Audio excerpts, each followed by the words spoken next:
আরে গুনগুন এটা কি খাইতেছে রে? ওকে বুঝতে দেওয়া যাবে না যে আমি একজন মানুষ। এক কাজ করি, নকল ভূত সেজে যাই।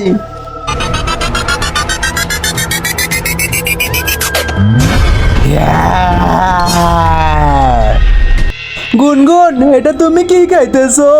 এটা মানুষের শরীর, এটা খুবই টেস্টি, তুই খাবি? না না গুনগুন, তুই খা। বাচ্চারা, আমি জানতে পেরেছি যে আমাদের ভূতের স্কুলে একজন মানুষ ঢুকে গেছে।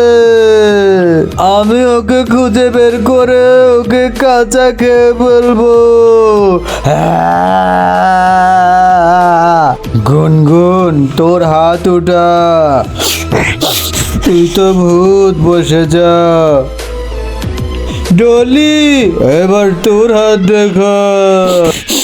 ডলির সাথে কি হয়েছে জানতে চাইলে কমেন্ট বক্সে পার্ট 2 লিখে জানাও, আর চ্যানেলটিকে সাবস্ক্রাইব করো।